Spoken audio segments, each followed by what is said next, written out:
Hi, and welcome to Main Street AI, the podcast where traditional businesses are quietly revolutionizing their operations with artificial intelligence and winning. In this podcast, I sit down with industry leaders from law firms and professional services, fitness and membership services entrepreneurs, and other Main Street businesses to explore their AI journey. We dive into the opportunities they see, the challenges they're navigating, and the real impact of AI on their industries. Whether you're AI curious or ready to implement, this show brings you insights from leaders who are actually using this technology to serve customers better, empower employees, and drive profitable growth. Neil Anderson runs Envision Estate Planning outside Boston, and in his third-year practice, he's on track to triple his output. His phone is answered 24/7 by an AI receptionist. Document customization that used to take hours now takes minutes, and client follow-ups that he never had time for are now consistent and timely. He's even using AI to code an entirely new estate planning tool despite having zero programming experience. As a solo practitioner working 9 to 2, father first, attorney second, Neil proves that AI isn't about replacing the human touch, it's about amplifying capacity. It handles the tedious administrative work, freeing him to focus on what clients actually need: empathy, compassion, and thoughtful guidance during difficult life planning decisions. Let's dive in. Hi, everybody. Welcome back. This is Stephen Whittier, Satori Coach IO, and I'm joined today by Neil Anderson of Envision Law. Neil, great to meet you. Stephen, great to meet you. Thanks for having me. Glad to be here. Fantastic. Just to start out, could you introduce yourself in terms of what you do, a little bit about your firm from a high level?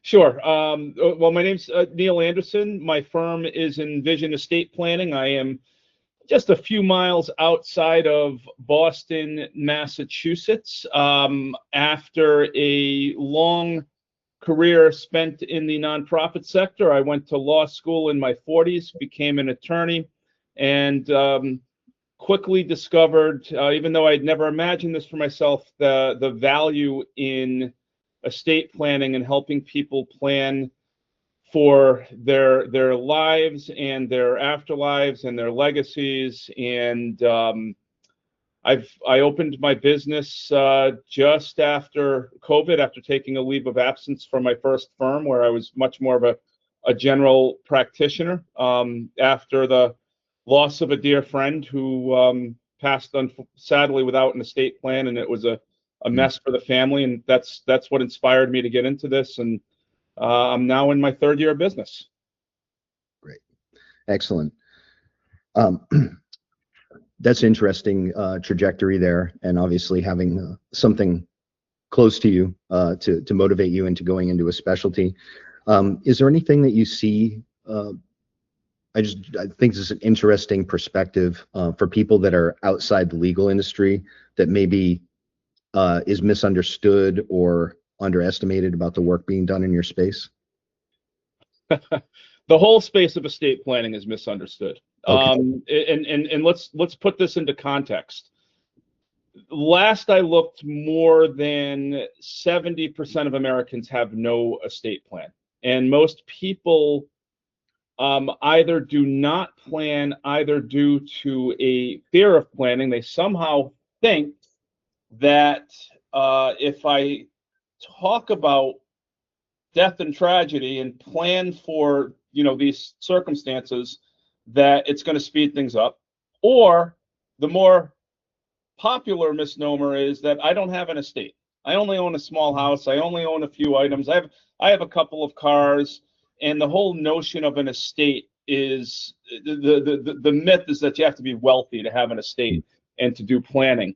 But that's the furthest thing from the truth. An estate plan, I like to say, it is something that everybody needs and very few people know they need. And that begins at the tender young age of 18.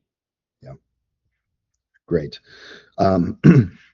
Yeah, I definitely have family members I'm trying to convince of that as well. So I hear you. It took me a while. I definitely was not on that. I'm not on board by 18, but I did get it later. Well, the other thing, and if I can give you a quick personal story, the other thing, and this is where I connect with some young people. I actually have clients as young as 18, and how I connect with them is estate planning isn't just planning for where my assets go. If you're 18, you probably don't have a lot of assets, right? Right.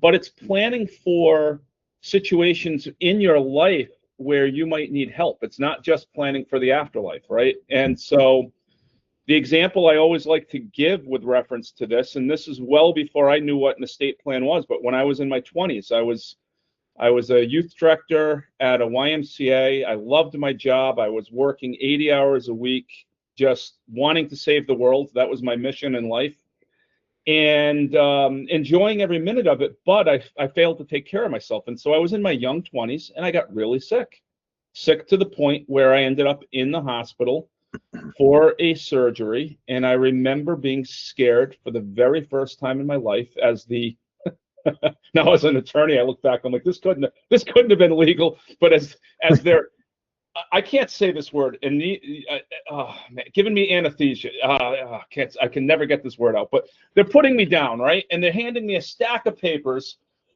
after they've told me you're going to be in and out, you're going home tonight, this isn't serious. And I'm reading, the hospital is not responsible if this happens. The hospital is not responsible if this happens. And I'm signing the stuff as I'm getting woozier and woozier, and I'm getting more and more scared. And I think back on that moment now that I do what I do. At that time, my mom and dad had just separated. They were not getting along very well.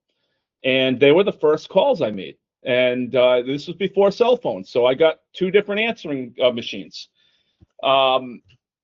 And I think back on that moment, what would have happened? Now, everything went fine. Obviously, I'm here talking to you today, no problems, and everything went the way the doctors said it would. But what if one of those scenarios that I was signing those papers about had happened and it wasn't fine? Well, presumably, by the way, I lived 700 miles away from where I grew up at that time. My mom and dad would have been on a flight or driving down to see me, right? Now, what if I was incapacitated in some way? Who would have made a decision for me? Mom or dad? Would they have been fighting about that decision? And most importantly, would I have chosen them to make that decision? Right. Right. And so estate planning is I always tell my clients, it is the art of planning for possibility, not probability, meaning I'll go through these kind of extreme stories or circumstances. I like to explain estate planning in terms of storytelling. Doesn't mean it's going to happen. In most cases, it's a remote, possibility, not a probability. But it's it's planning for those what ifs, and then it's planning for. Stephen, I think you and I can agree. All right. Actually, I'm going to have you do an exercise that I do with my clients. We're going to take a deep breath in through our nose and exhale through our mouths.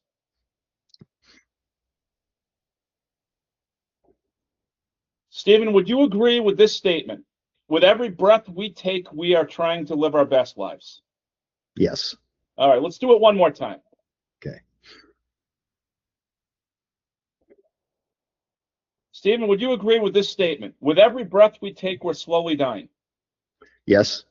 All right, puts it in perspective, right? We're all going to the same place in the end, right? So estate planning is planning for possibility, not probability, and it's planning for eventuality, meaning we're all going to get there. Now, Right. I tell all of my clients, my hope and my prayer for my clients, for my friends, for my family is that we are all running, and I like to do sports analogies, but we're all running an ultra marathon together. But planning for the circumstances between the beginning and the end and what can happen in between only makes good sense. Absolutely. Yeah, I love that. Possibility, not probability. That's a great framing. Let me shift over to our AI conversation part of the conversation. Perfect. So, what sort of trends are you seeing in the industry, and things that, well, I guess general trends, how they've affected your business so far, if at all? Okay. AI is just such an awesome topic to talk about and so relevant. And I mean, in terms of trends, I'm too busy to pay too much attention to trends, but AI is everywhere. I mean, if I could tell you that I probably get about 10, as a business owner, I'm a business owner as well as a legal practitioner, I get about 10 calls a week from somebody trying to sell me something driven by AI.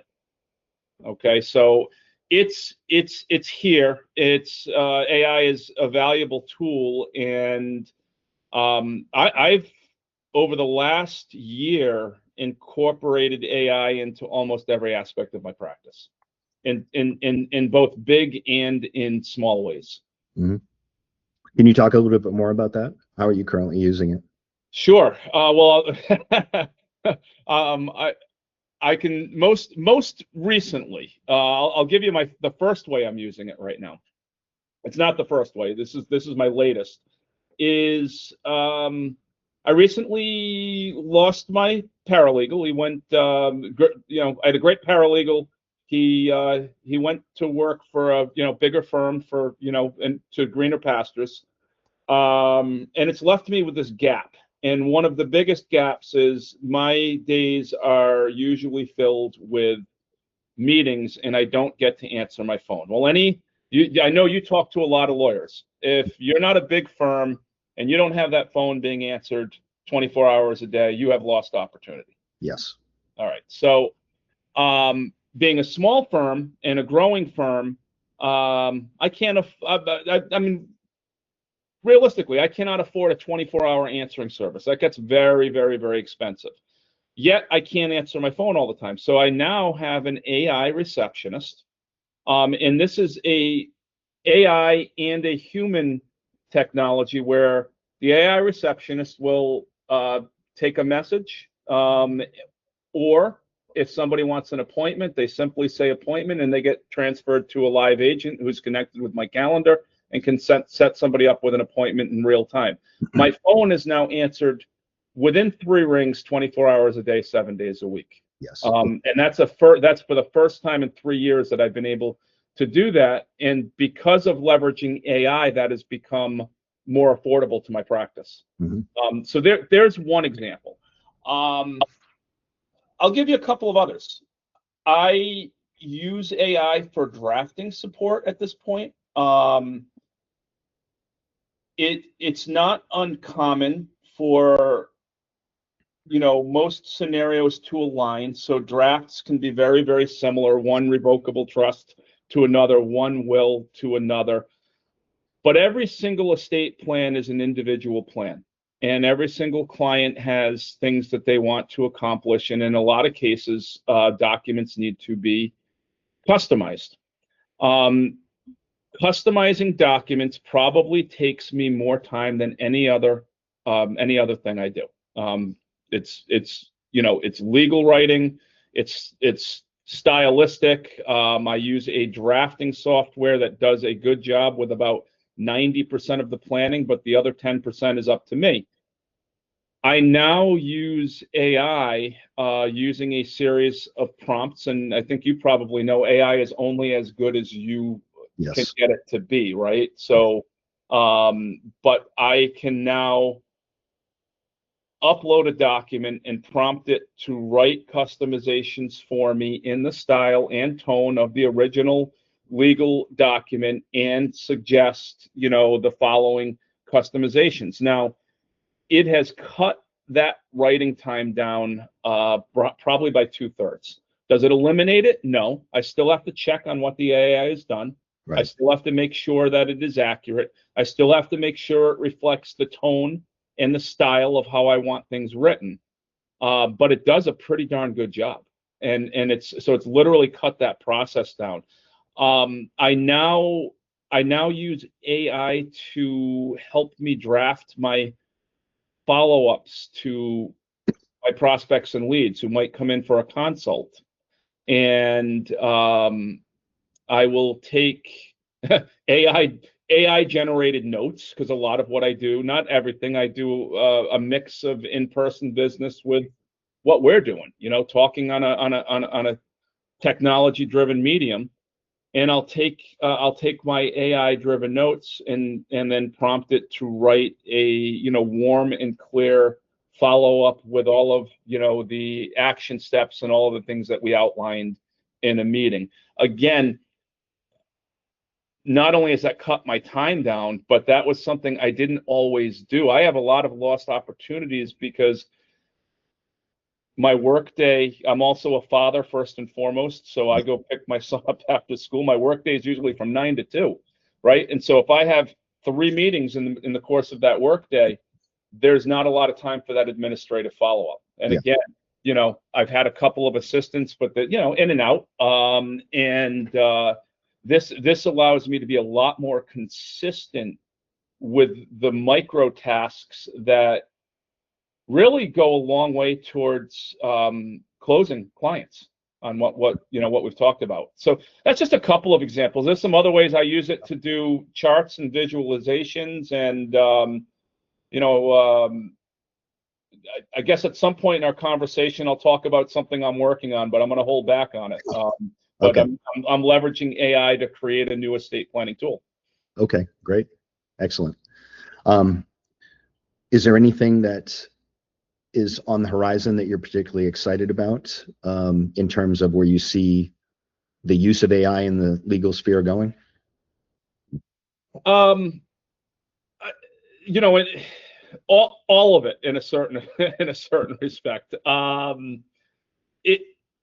It's scary in a sense. I'm talking about using AI tools for legal work, and I think for administration and micro tasks, it's really, really, really good.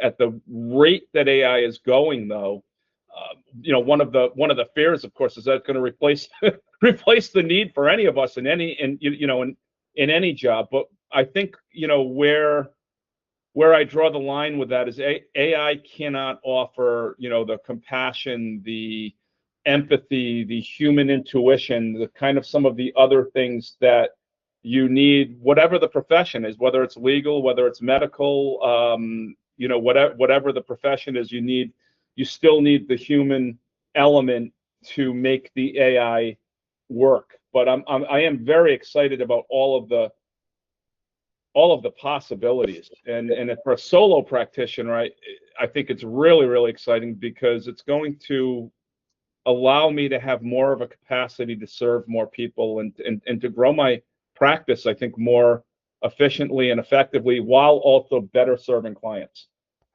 Fantastic. Yeah, definitely.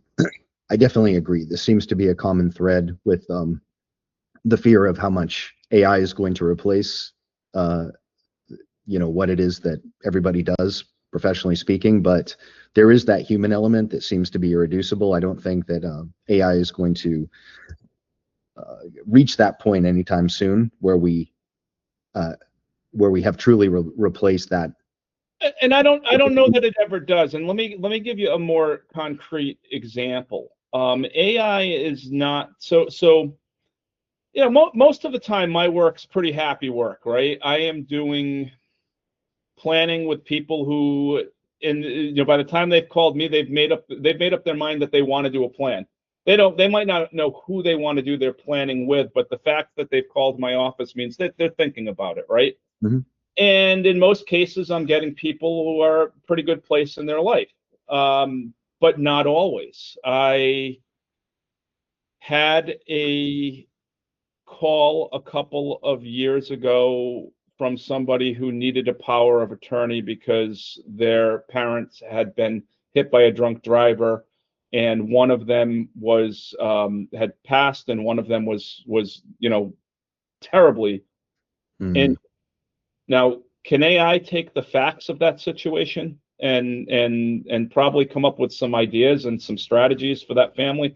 Absolutely. Can AI sit down with that family with compassion and empathy and let them, really kind of both articulate what they're feeling and what they need, and at the same time be able to be guided in a really empathetic and compassionate way? AI is not. I mean, never say never, but I don't see that anytime soon where AI is going to be able to do that. Now, in a future world with robots who are humanoid, who might be programmed to be able to empathize, who knows, right? But that's certainly not even close to where we're at now. For sure. Absolutely. Great. So I'll pivot a little bit and go into your practice as it stands right now, what would you say that obviously we know what you do, but what would you say in particular that you do extraordinarily well that makes you different from others? I think I bring just what I've talked about. I bring a lot of empathy, compassion, and passion into my work. What I love the most, it's not drafting, it's not the legal. I take my background, my prior background in human services, and I know I'm in a field that can really make a difference in somebody's life. And I bring that into my practice. If you come in here as a client, you are never going to feel like I'm looking at a clock. Mm-hmm. As a matter of fact, intentionally, when I am meeting with prospective clients, I never schedule them back to back so that, a typical consultation might be 45 minutes, but if they need 2 hours, and that's before I've even signed somebody as a client. And that continues when they're a client. I occasionally get the client, they're higher maintenance because they have,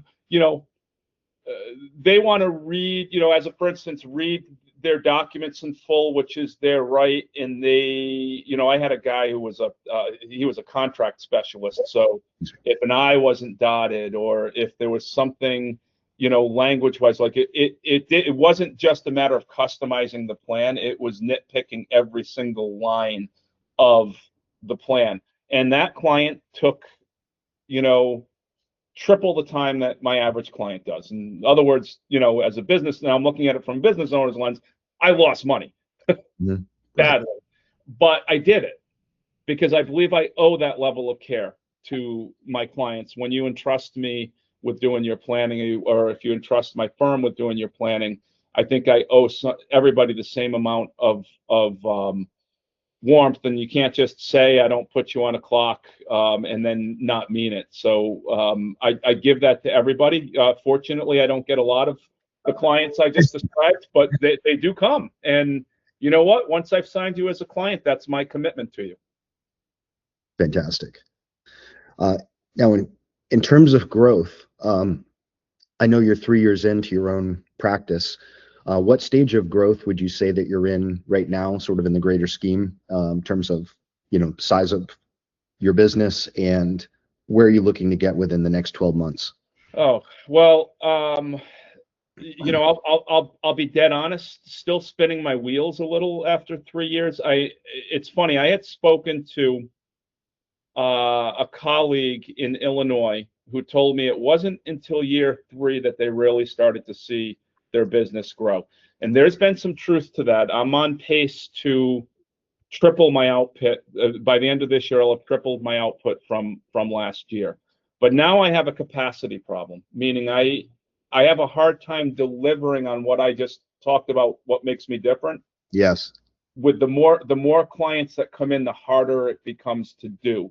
And I'm a one-man show. So at the moment, I am bringing on, and I have used to kind of leverage that, contract attorneys, that if my volume gets really, really high, I have a couple of people I really, really trust, and I bring them in as co-counsel, and I'm very transparent with the clients. But that model doesn't really work from a business growth standpoint.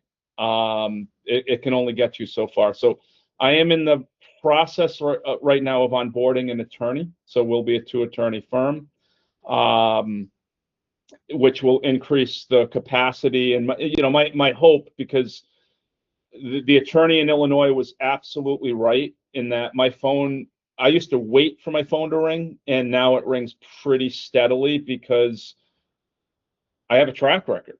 Mm-hmm. And so people, it's not just a dribble of referrals. I actually am getting, probably on average 2 to 3 to 4 clients or prospective clients that are referred from old clients now a week, on a month after month, which, again, if you'd asked me a year ago, that I would have died for the situation. But now I'm like, how do I handle this situation? Yes. Because, and I'll give you for instance, I have taken on in the last 90 days, I've taken on 20 new clients. How do I get all 20 of those clients done efficiently, effectively, with the principles by which I adhere to that we just talked about in the course of 4 to 6 weeks? It's with hours of 9 to 2. It's a really, really difficult thing to achieve. Right. Yeah. Good problem to have, though. Those are growth constraints. Figuring that out is part of the problem for sure. It's a great problem to have. Why complain? Yeah, I'm not going to complain about it, but it is also, it's a logistical it's a logistical problem that has to be solved. So if you could just wave the magic wand and fix anything in the business right now that you feel is slowing you down, obviously capacity with bringing on another attorney, is there anything else you would say that would be the fix for what you need? Well, 100%. The first thing to grow would be a full-time paralegal, right? And I had a great paralegal, started out as an intern, lost some. Well, I cannot compete with a big firm that's going to pay a paralegal $75K a year and give them benefits. I can't do it. And so, but a full-time paralegal takes a lot of the micro tasks off my plate, allowing me to better serve clients as well as onboard more new clients. The second attorney is another piece of it. I really want to, if you ask me where I want to be in the next 12 months, I want to be in the mode where I'm growing my business. What I like the most is I love marketing, and I love establishing relationships with people. That's the A and B of the A to Z. The C to the Z could easily be handled between a paralegal and another attorney. And if we grow volume, even another attorney after that, right? I mean, so,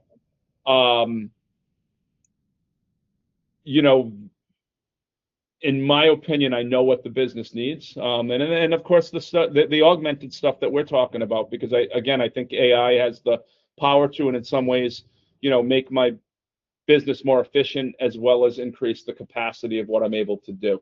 And I believe to kind of full circle back to that I'm literally only scratching the surface of what's capable, what we're capable of doing at this point. Absolutely. Yeah. It's so robust. It really is.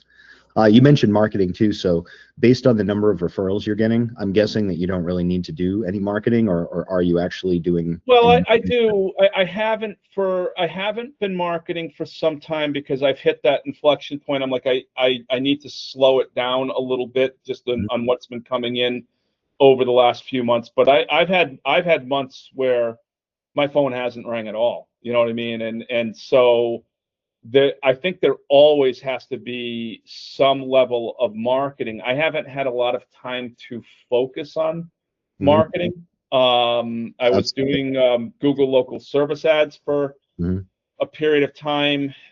Problem with that is I was getting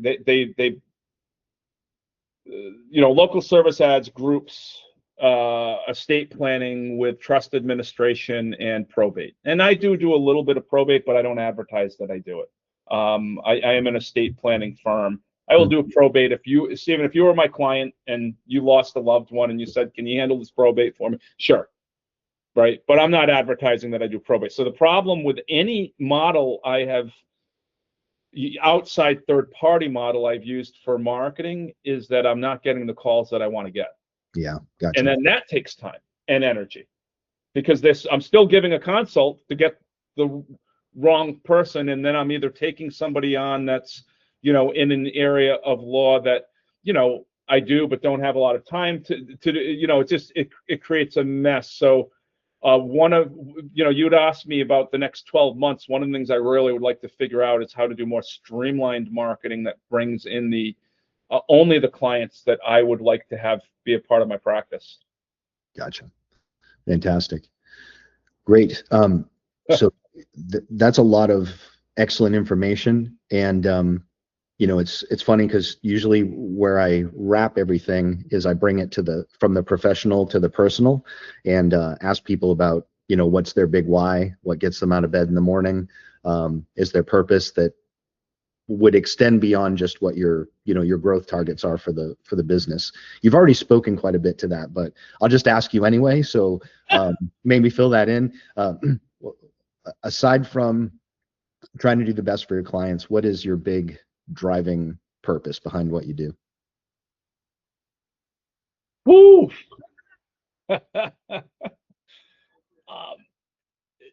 Anything I do is, first off, anything I do is for my family. Yeah.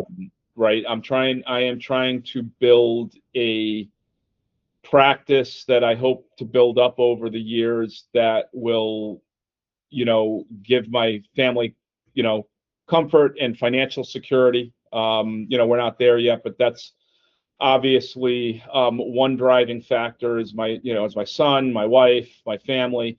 But really, I am driven just by what I said. I get excited about serving people and about doing something that I know makes a difference. A well-executed plan keeps families out of strife and conflict. It makes things go smoother during the hardest times in our lives. And, you don't get to see it every day when you're just practicing law, I'm planning, I'm writing wills, I'm writing trusts. But when you do get to see it, and to circle back to that family I told you about that had the emergency situation, Yeah. I had to tell them that we couldn't put a power of attorney in place because one of the parents was incapacitated, but they had a desperate need for resources. And we were able to work with the doctors to take the loved one off medicine so I could do a bedside estate plan, which helped the family to get a power of attorney without having to apply for a conservatorship, which helped them to be able to access resources that they needed to put a loved one to rest and to make sure that the bills were paid on the house. And that's where the pedal hits the metal, where things become real. I don't have a ton of those stories, but and I hope not to be honest with you. But when you see the actual difference that a good plan, or even that an emergency plan can make, the peace of mind. I do have one other story, most recently where I had a client who, we were in the middle of a planning process that again takes usually 4 to 6 weeks, and we had to step it up because they had they had a new baby on the way. And I was able to go and they literally had to go into an induced labor, and so I was able to go and meet with that person and do an estate plan in their home, day of, speed things up, and give that expectant parent peace of mind and knowing that their plan was done before they went into the hospital, which they were really, really nervous about. And that felt great. Absolutely. And that drives me. And again, that's not, an everyday thing. That's a once in a while thing. But when those situations occur, you really feel like you can really just see and feel how you're helping people. Great. Very powerful, Neil. I really appreciate it. We got some great insights here, and it was a pleasure hearing more about your business and also some of the specifics of how you're already using the AI in your business, which is great. A lot of attorneys right now are sort of only using it for document review, and so is really interesting to hear, as a one-man firm right now, how you're using it very creatively in some of the ways that I kind of wish other people were looking at as well. So great stuff. I appreciate it. No problem. It's been fun. Thank you very, very much. Great. Last thing, how can people find you? $1 million question. Yeah, contact Actually, I'm going to back up. Not the last thing. I wanted to tell you about the one other thing I'm using AI for, but I'm not there yet. Oh, that's right. That's right. Yes. All right. So if I could, and then I'll give my information. But I believe estate planning to be a flawed legal practice, and I'm gonna have to tell you what I mean by that. I've told you all about planning for possibility, probability, and eventuality, and we create a wonderful set of legal documents that, if done right, should work for anybody and when they need to work. However, the underlying thing, and I'll give you an example. If you name a healthcare proxy, and I'll use myself as the benchmark, okay? I'm a married man. I know who my wife's primary care physician. Most spouses will name one another as their first choice for a healthcare proxy who can make a decision for them if they can. But I do not know everything about my wife, what medicine she might take, what conversations she's had with the doctor, who her specialists are, and her with me. You know what I mean? The conversations, hey, honey, did you go to the doctor? How did it go? You know what I mean? Oh, who's your doctor again? Right? Now translate that into an emergency where I actually have to become a healthcare proxy for my wife, or she has to become a healthcare proxy for me. Right? The first call that I think my healthcare proxy should make is to my primary care physician, who's most, so we do the legal documents that allows for somebody to have these powers over us, but we don't provide a lot of guidance to the people that we're assigning to these roles. And so it doesn't have a name yet, creating a system where, for lack of better terms, we'll call it a life book right now, but something that augments the estate plan with real world information that will help somebody's loved ones and decision makers to make the right choices at the right times. Okay. And how am I using AI? I would like this to be an enclosed system. Now, I'm not a tech person. I definitely need to bring on a tech person to take this all the way home, but I have used AI to create a code where somebody will be able to go in and plug in all of this information in a closed circuit system that is secure. I have the code, I have everything working, and I don't know a thing about programming, but I literally have a model of this system now. Now I just have to tweak the bugs and figure out how to have it hosted and do some of the other tech things that I actually need a human to do for me. But the reality is that I took a vision, prompted AI with it on how I could accomplish it, and then used AI to actually create a code. And I have a preliminary model of a bigger picture plan that I would like to, I don't know if it's 1 year out, 2 years out, 3 years out, 4 years out, because it's not the bigger part of my practice. It's more of a visionary thing that I have at this point. Yes. Yeah. Does that make sense? It absolutely does. Yeah. I think makes perfect sense. Yeah. It sounds like a great product. But yeah. I mean, the fact it can use AI to code. I mean, who knew? Yeah. It's remarkable. That's some pretty cool things. Oh, I forgot your last question. I know I kind of sidetracked for a second. Oh, no problem. No, just how do people reach you? Just last. Oh, hey, the $1 million question. Okay. First off, you can call my office. I'll repeat this twice: 781-423-2120. 781-423-2120. You can meet my AI receptionist, who sounds exactly like a human. It's wild. Yep. You can email me at Neil, Neil, at Envision, ENVISION.law. Again, Neil at Envision.law.